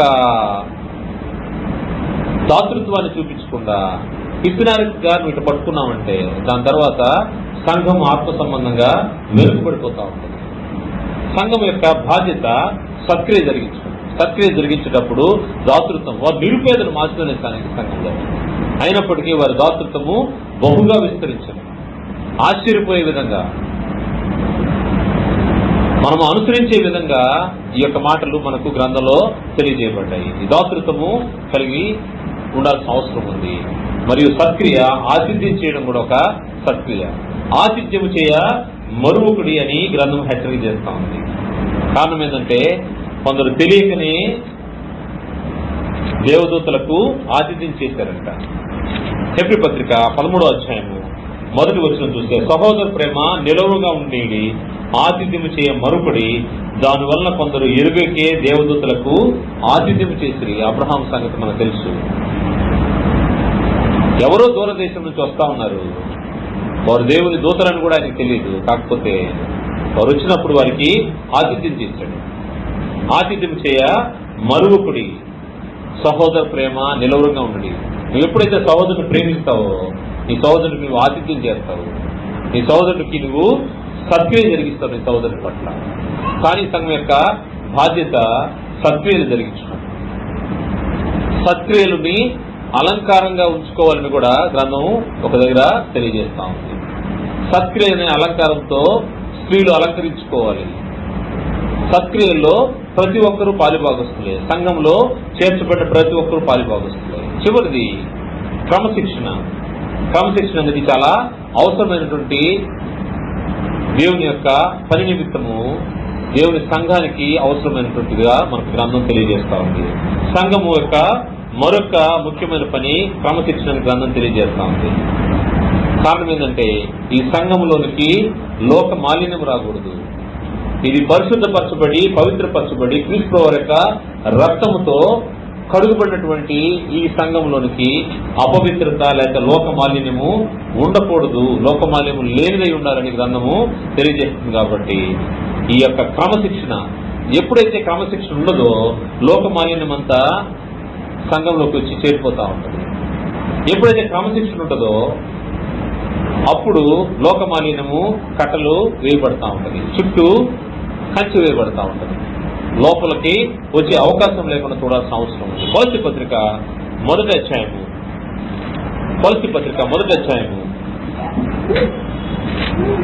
21వ వచనం నుండి, కొలస్సీ పత్రిక మొదటి అధ్యాయం 21 నుంచి, మరియు గత కాలం ముందు దేవునికి దూరస్తులను మీ దుష్క్రియల వలన మీ మనస్సులో విరోధ భావం గలవారు ఉండిన మిమ్మును కూడా తన సన్నిధిని పరిశుద్ధులుగాను నిర్దోషులుగాను నిరపరాధులుగాను నిలబెట్టుటకు ఆయన మాంసయుక్తమైన దేహమందు మరణం వలన ఇప్పుడు మిమ్మను సమాధానపరచెను. దేవుని యొక్క సంకల్పంలో క్రీస్తు వారు మనకు చేసినటువంటి మేలు ఏంటంటే, మునుపు గత కాలం ముందు దేవునికి దూరస్తులము. దేని వల్ల దూరస్తులు? మీ దుష్క్రియల వలన మీ మనస్సులో విరోధ భావం గలవారు ఉన్న దాన్ని బట్టి చీకటిలో ఉంటారు. ఇప్పుడైతే తన సన్నిధిని పరిశుద్ధులుగాను నిర్దోషులుగాను నిరపరాధులుగాను నిలవబెట్టుకు ఈ మాంసయుక్తమైన దేహంలో ఆయన మనల్ని సమాధానపరిచాడు. ఈ సమాధానము దేని ద్వారా నీకు కలిగిందంటే, క్రీస్తు యేసు యొక్క త్యాగము, క్రీస్తు యేసు యొక్క బలిదానం జరిగింది. ఈ సంఘంలోనికి మాలిన్యము రాకూడదు. సంఘము పరిశుద్ధంగా ఉండడానికి క్రీస్తు యొక్క శిలువ బలియాగం ఉంది, దాన్ని మర్చిపోకూడదు. అందువల్ల క్రమశిక్షణ అవసరమైంది. ఈ క్రమశిక్షణ అనగానే అనేక సార్లు ఈ క్రమశిక్షణ విషయంలో, హెచ్చరించే విషయంలో సహోదరులు వెనకబడతా ఉంటాం. ఎందుకు వెనకబడతారంటే హూ బెల్ ద క్యాట్ అన్నట్టుగా ఉంటుంది అనమాట. నాకెందుకు, ఆయన ఏదో సమస్యలో ఉన్నాడు, నేను చెప్తే నా మీద బాధపడతాడు, అందుకోసమని ఇంకో సహోదరుని పురుగొల్పి ఆయన ద్వారా చెప్పించాడు. లేకపోతే ఒక బాధ్యత కలిగిన మనుషుడు సువార్థికుడు ఆయన చెప్పుకుంటాడులే, నాకు కాదు. నువ్వు ఎప్పుడైతే సంఘంలో మాలిన్యం ఉందో దాన్ని హెచ్చరించాల్సిన అవసరం ఉంది. చారిటీ బిగిన్స్ ఎట్ హోమ్ అంటారు. అంటే దాతృత్వం నీ దగ్గర నుంచి బయలుదేరాలని, నీ ఇంటి నుంచే స్టార్ట్ అవ్వాలంటే క్రమశిక్షణకు సంబంధించినటువంటి హెచ్చరిక నువ్వే మొదలు పెట్టు, తప్పులేదు. ఒక సహోదరుడు ఇబ్బందులో ఉన్నాడు, లేకపోతే తను మార్గం తప్పుకున్నాడు, అతను హెచ్చరించడానికి ఏం చేయాలి? నువ్వు పూనుకోవాలి. సువార్థికుడు ఇంకో సహోదరులు ఉన్నారులే, వాళ్ళు పెద్దవాళ్ళు ఉన్నారులే, వాళ్ళు మాట్లాడతారులే కాదు. నీకు కనబడింది, నువ్వు హెచ్చరించాల్సిన అవసరం ఉంది. దాని విషయంలో ఇనిషియేట్ తీసుకోవాల్సిన అవసరం ఉంది. అలా కాకుండా ఎవరో చేసుకుంటారులే, ఎవరో చేస్తారులే, సువార్థికుడు ఉన్నాడు ఆయన మందలిస్తాడులే, లేకపోతే ఆయన చెప్తాడులే. ప్రాక్టికల్ గా నేను ఫేస్ చేసిన ప్రాబ్లమ్స్ 2-3 ఉన్నాయి. నేను హెచ్చరించిన దాన్ని బట్టి ఒక సహోదరుడు వెళ్ళిపోయాడు నా మీద నింద వేసి. లేకపోతే ఆ సహోదరుని గురించి పూర్తిగా విషయాలు తెలిసిన వ్యక్తులు ఉన్నా కానీ వాళ్ళు మందలించలేకపోయారు. ఎందుకంటే అతనికి శత్రుత్వం కాకూడదనే ఉద్దేశంతో. వాస్తవంగా అది సరైనది కాదు. స్థానిక సంఘం క్రమశిక్షణ విషయంలో ప్రతి ఒక్కరు బాధ్యత తీసుకోవాలి. నీ కళ్ళ ముందు కనబడినప్పుడు దాని గురించి సరిచేయాల్సిన బాధ్యత నీ పైన ఉంది. కారణం ఏంటంటే దీన్ని పరిశుద్ధంగా పవిత్రంగా ఉంచాలని క్రీస్తు ప్రభువు చేసినటువంటి బలియాగము, త్యాగము చాలా గొప్పది కాబట్టి చాలా జాగ్రత్తగా ఉండాల్సిన అవసరం ఉంది. ఎఫెసీ పత్రిక 5వ అధ్యాయము 25వ వచనం చూస్తే ప్రభువారు సంఘము పవిత్రంగా ఉండాలని ఆయన ఎంత త్యాగం చేశాడో అక్కడ మనకు కనబడుతుంది. 25వ వచనం నుండి చూస్తే ఎఫెసీ పత్రిక 5వ అధ్యాయం 25వ వచనం నుండి, పురుషులారా మీరు కూడా భార్యను ప్రేమించారు, అటువలే క్రీస్తు కూడా సంఘమును ప్రేమించి అది కళంకమైనను ముడతైనను అట్టి మరి ఏదైనా లేక పరిశుద్ధమైనది గాను నిర్దోషమైనది గాను మహిమగల సంఘముగాను ఆయన తన ఎదుట దాన్ని నిలవబెట్టుకున్న వాళ్ళని వాక్యముతో ఉదకస్థానం చేసి దాన్ని పవిత్రపరిచి పరిశుద్ధపరచుటై దాని కొరకు తన్ను తాను అప్పగించుకున్నాను. క్రీస్తు ప్రభువు యొక్క బలి దేని కొరకంటే సంఘము పవిత్రంగా ఉండాలి, పరిశుద్ధంగా ఉండాలి. దాని కొరకు క్రమశిక్షణ అవసరమైంది. ఎంతగా తగ్గించుకున్నాడంటే దేవునితో సమానంగా ఉండే భాగ్యాన్ని కూడా ఆయన వదులుకున్నట్టుగా మనకు గ్రంథము తెలియజేస్తుంది. అనేక సార్లు మనము ఈ యొక్క మాటలు చదువుకుంటాం. ఫిలిప్పీ పత్రిక 2వ అధ్యాయము 5వ వచనంలో, క్రీస్తు యేసును కలిగిన ఈ మనస్సు మీరును కలిగి ఉన్నది, ఆయన దేవుని స్వరూపం కలిగిన వాడేయండి, దేవునితో సమానంగా ఉంటూ విడిచిపెట్టుకున్న భాగ్యమని ఎంచుకోలేదు కానీ మనుషుల పోలికగా పుట్టి దాసుని స్వరూపం ధరించుకొని తను తానే రిక్తునిగా చేసుకున్నాను. మరియు ఆయన ఆకారం ముందు మనుషులుగా కనబడి మరణం పొందినంతగా అనగా శిలువ మరణం పొందినంతగా విధేయత చూపిన వాడే తను తాను తగ్గించుకున్నాను. ఎందుకోసం ప్రభువారు తగ్గించుకున్నారంటే ఈ సంఘము పరిశుద్ధంగా ఉండాలి, పవిత్రంగా ఉండాలని. అందువల్ల క్రమశిక్షణలో ఎట్టబడితే అట్ట ఉండేది దేవుని యొక్క సంకల్పంలోని సంఘము కాదు. అన్ని జనులు గుంపులుగా వచ్చిన సంఖ్య కాదు, నాణ్యత అవసరం అనేది దేవుని యొక్క ఉద్దేశం. అందుకోసము క్రమశిక్షణ అవసరం. ఈ క్రమశిక్షణ విషయంలో 2 రకాల క్రమశిక్షణలు మనకు ఉన్నాయి. అదేంటంటే ఒకటి ఇన్స్ట్రక్టివ్ డిసిప్లిన్ అంటారు. ఇన్స్ట్రక్టివ్ డిసిప్లిన్ ఈ క్రమశిక్షణలో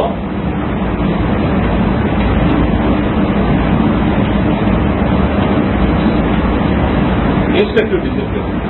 రెండవది కరెక్టివ్ డిసిప్లిన్.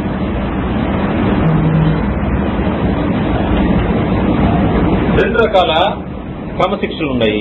ఇన్స్ట్రక్టివ్ డిసిప్లిన్ అంటే ఉపదేశం ద్వారా తప్పుదిద్దడం. ఒక వ్యక్తి తప్పులో ఉన్నాడంటే ఆ వ్యక్తిని నీవు దేవుని యొక్క మాటలు తెలియజేసి గ్రంథంలోని విషయాలు చూపించి ఉపదేశం ద్వారా అతనికి నీవు సాత్వికంతో అతన్ని మార్చాల్సిన అవసరం ఉంది. తప్పు చేసామనగానే ఏలెత్తి చూపించేసి అతను తరివేయడం కాదు. ఉపదేశం ద్వారా అతనికి అర్థమయ్యే విధంగా చెప్పాల్సిన అవసరం ఉంది. గలతీ పత్రిక 6వ అధ్యాయము గలతీ పత్రిక 6వ అధ్యాయం మొదటి 2 వచనాల్లో మనం చూస్తే, గలతీ పత్రిక 6వ అధ్యాయం మొదటి 2 వచనాలు, సహోదరులారా, ఒకడు ఏ తప్పిదంలో చిక్కునేళ్ల ఆత్మ సంబంధమైన మీలో ప్రతివాడు తాను శోధింపబడుతునేమని తన విషయమే చూసుకొచ్చు సాత్వికమైన మనసు అటు వాడిని మంచి దారికి తీసుకుని రావాలను. ఎటువంటి మనసు ఉండాలి నీకు? ఒక వ్యక్తి తప్పిదంలో ఉన్నాడు, అతన్ని మంచి దారిలో తీసుకురావాలనే మనసుండి ఆ ప్రయత్నం చేయాల్సిన అవసరం ఉంది. సాత్వికమైన మనసు అటు వాడిని మంచి దారికి తీసుకుని రావాలను. ఒకని భారములను ఒకడు భరించి ఈలాగు క్రీస్తు నియమమును పూర్తిగా నెరవేర్చుడి. ఇది క్రీస్తు నియమము.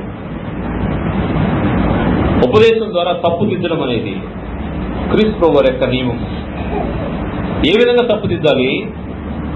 ఒక సహోదరుడు ఏ తప్పిదములను చిక్కునేలా ఆత్మ సంబంధమైన మీలో ప్రతివాడు తానును శోధింపబడుతునేమో అని తన విషయమే చూసుకొనుచు సాత్వికమైన మనసు అటు వారిని మంచి దారికి తీసుకురావాలని.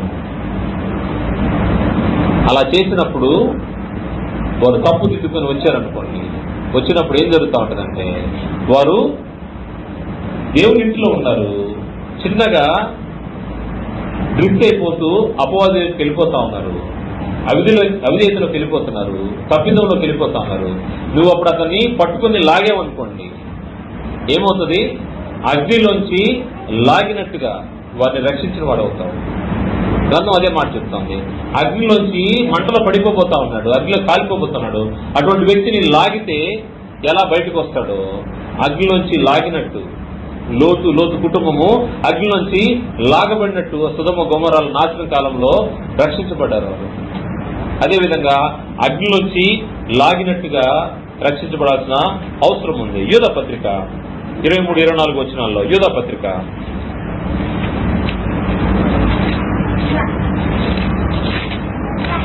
23-24 వచనాల్లో, సందేహపడే వారి మీద కనికరం చూపుడి, అగ్నిలోని లాగినట్టు కొందరు రక్షించుడి, శరీర సంబంధమైన వారి అపవిత్ర ప్రవర్తనకు ఏమాత్రము నొప్పు కొనక దాన్ని అసహించుకొనుచు భయంతో కొందరిని కరుణించుడి. అతను తప్పు చేస్తున్నాడు, అతని తప్పును సమర్థించాల్సిన అవసరం లేదు. అతని తప్పుని ఖండిస్తూనే మార్చుకునే విధంగా అతనికి సాత్వికంతో అగ్ని నుంచి లాగినట్టు లాగాల్సిన అవసరం ఉంది. ఆ తప్పును ప్రేమించాల్సిన అవసరం లేదు, లేకపోతే చూసి చూడనట్టు పోవాల్సిన అవసరం లేదు. క్రమశిక్షణ విషయంలో సీరియస్ గానే ఉండాల్సిన అవసరం ఉంది. అటువంటి వాటిని అగ్నిలోంచి లాగినట్టు కొందరిని రక్షించుడి, శరీర సంబంధమైన వారి అపవిత్ర ప్రవర్తనకు ఏమాత్రము నొప్పు కొనక దానిని అసహించుకొనుచు. పాపాన్ని అసహించుకోవాలి. అతను పాపంలో ఉంటే ఆ పాపాన్ని మాత్రం అసహించుకోవాలి, ఆ సహోదరుని అసహించుకోవడం కాదు. ఆ సహోదరుని ప్రేమించి లాగినట్టు అతన్ని రక్షించాల్సిన అవసరం ఉంది, అతని పైన కరుణ చూపించాల్సిన అవసరం ఉంది. అబ్రహాము ప్రార్థన చేసినప్పుడు లోతు కుటుంబాన్ని దేవుడు రక్షించాడు. అగ్ని గంధకాల్లోంచి లాగినట్టు లోతుని అతని కుమార్తెలను లాగినట్టు తీసుకొచ్చాడు. అదేవిధంగా ఇది ఉపదేశం ద్వారా తప్పుదిద్దడం, దేవుని యొక్క గ్రంథాన్ని చూపించి, దేవుని యొక్క మాటలు చూపించి. ఇది ఎందుకోసము ఈ యొక్క ఇన్స్ట్రక్టివ్ డిసిప్లిన్ ఇవ్వబడిందంటే, ఇది ప్రాథమికంగా తప్పుల నుండి మళ్లించడానికి. ఒక వ్యక్తి తప్పులో ఉన్నాడు, ఆ తప్పులోంచి సరిదిద్దడానికి ఉద్దేశించబడింది. కారణము అతను రక్షించబడ్డాడు, మరలా నాశనంలోకి వెళ్లకుండా తప్పించడానికి చేసే ప్రయత్నంగా ఉంటుందని గ్రంథము హెచ్చరిక చేస్తా ఉంది. రెండవ రకమైనటువంటి డిసిప్లిన్ గురించి మాట్లాడితే, క్రమశిక్షణ గురించి మాట్లాడితే, అది కరెక్టివ్ డిసిప్లిన్. కరెక్టివ్ డిసిప్లిన్ అంటే ఇది సంఘ బహిష్కరణకు సంబంధించినటువంటి యొక్క నియమం. సంఘ బహిష్కరణ, ఎటువంటి వారికి సంఘ బహిష్కరణ జరిగిస్తూ ఉంటారంటే, సంఘ బహిష్కరణ జరిగించేదానికి ముందుగా అతను ఒక సహోదరుని ఏ విధంగా హెచ్చరించాలని గ్రంథం చెప్తుందో దాన్ని తెలుసుకుని దాని ప్రకారం హెచ్చరించాల్సిన అవసరం ఉంది. ఒక సహోదరుని ఏళ్ళ తప్పిదం చేసిన ఏళ్ళ నువ్వు అతను ఒంటరిగా ఉన్నప్పుడు అతని దగ్గరికి వెళ్ళాలి.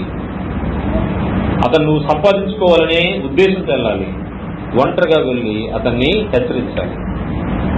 నీ మాట వినలేదనుకోండి, ఒకరు లేదా ఇద్దరు సహోదరుల్ని వెంట పెట్టుకుని వెళ్ళాలి, మరలా హెచ్చరించాలి. అప్పటికీ అతను మార్చుకోలేదు, ఆ విషయాన్ని సంఘం ఎదురు తీసుకొచ్చి పెట్టాలి. సంఘం ఎదురు తీసుకొచ్చి పెట్టిన తర్వాత సంఘాన్ని కూడా అతను వ్యతిరేకించి ఖాతరు చేయకుండా వెళ్ళిపోయాడు అనుకోండి, అతన్ని సంఘం నుంచి వెలివేయాలని గ్రంథము తెలియజేస్తాం. ఎందుకంటే ఇక్కడ సంఘంలో ఏది బంధించబడుతుందో పరలోకంలో కూడా అది బంధించబడుతుంది. సంఘంలో ఇక్కడ ఏది విప్పబడుతుందో పరలోకంలో కూడా విప్పబడుతుంది. ఒక్కసారి సంఘ బహిష్కరణ లేకపోతే సంఘం ద్వారా బంధించబడ్డాడంటే దేవుని రాజ్యాన్ని కోల్పోతా ఉంటాడు. అందువల్ల దానికోసము జాగ్రత్త పడాలి. దేవుడు ఏ విధంగా ఆలోచన చేశాడంటే మత్తయి సువార్త 18వ అధ్యాయంలో 15వ వచనం నుండి, మరియు నీ సహోదరుని ఏళ్ళ తప్పిదం చేసిన ఎడలా నీవు పోయి నీవును అతడును ఒంటరిగా ఉన్నప్పుడు, ఇది చాలా ఇంపార్టెంట్, అందరి ముందు కడిగేస్తాను అటువంటి మాటలు పనికిరావు.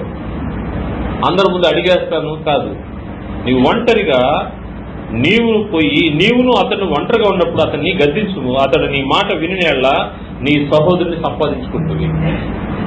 సాధ్యమైనంత వరకు హెచ్చరిక చేసినప్పుడు సహోదరులు వెంటనే మార్చుకునేదానికి అవకాశం ఉంటుంది. సహోదరుని సంపాదించుకుంటావు. రెండవ స్థాయికి వెళ్ళిపోయారనుకోండి, అతడు వినని ఎడల ఇద్దరు ముగ్గురు సాక్షుల నోట ప్రతి మాట స్థిరపరచబడినట్లు నీవు ఒకరిద్దరిని వెంట పెట్టుకుని అతని ఎదురు పొమ్ము. అతడు వారి మాటయు వినని ఎడల ఆ సంగతి సంఘంలో తెలియజెప్పుము. అతడు సంఘపు మాటయు వినని ఎడల అతనిని నీకు అన్యునిగాను సుంకరిగాను ఎంచుకును.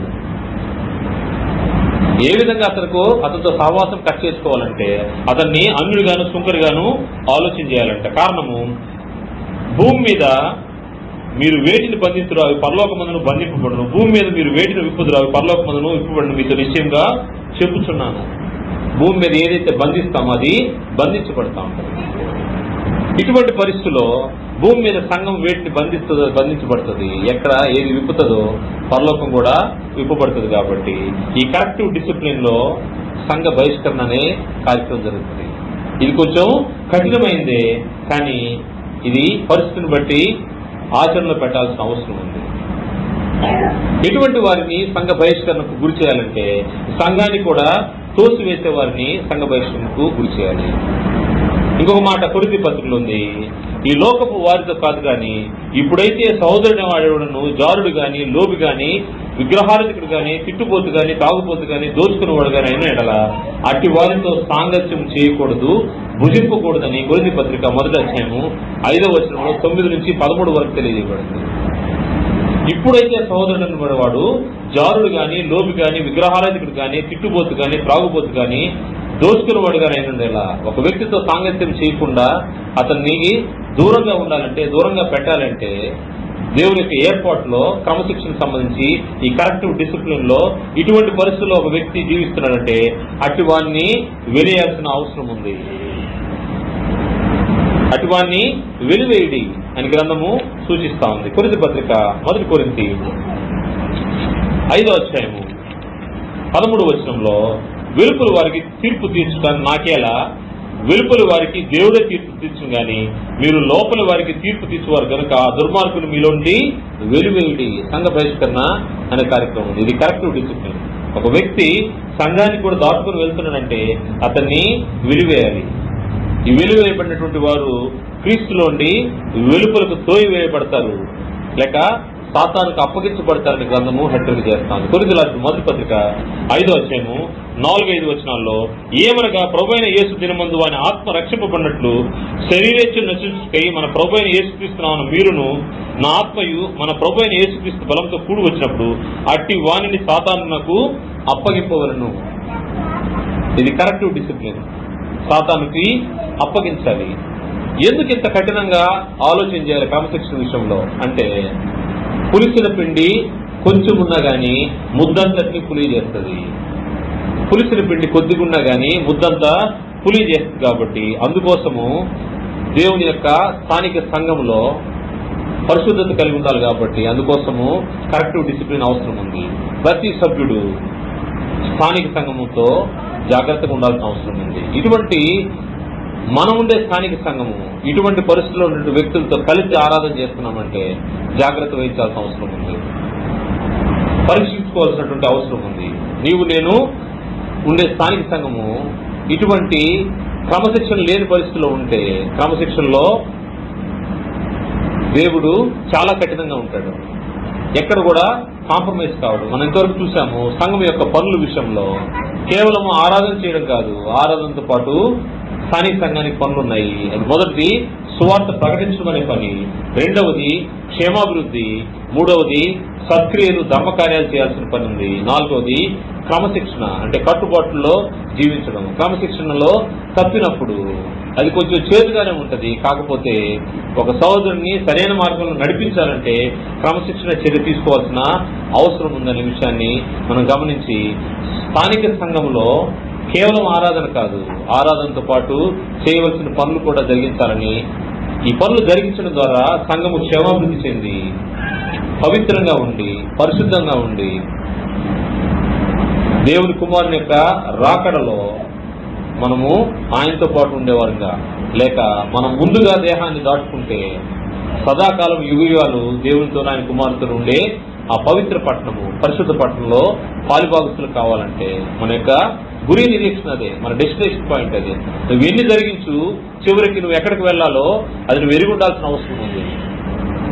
ఆ బహుమానాన్ని పొందుకునే విధంగా మనం ఈ భూమిపైన మన యొక్క ప్రవర్తన సరిదిద్దుకుంటూ సంఘములో పని కలిగిన వారమై కేవలము ఆదివారం ఆరాధనకు మాత్రమే పరిమితం కాకుండా సంఘము ద్వారా దేవుడు జరిగించాల్సినటువంటి పనుల విషయంలో బాధ్యత కలిగి అందరూ ఉండాలని ప్రోత్పేట మనం చేసి ముగిస్తున్నాను. అందరికీ వందనాలు.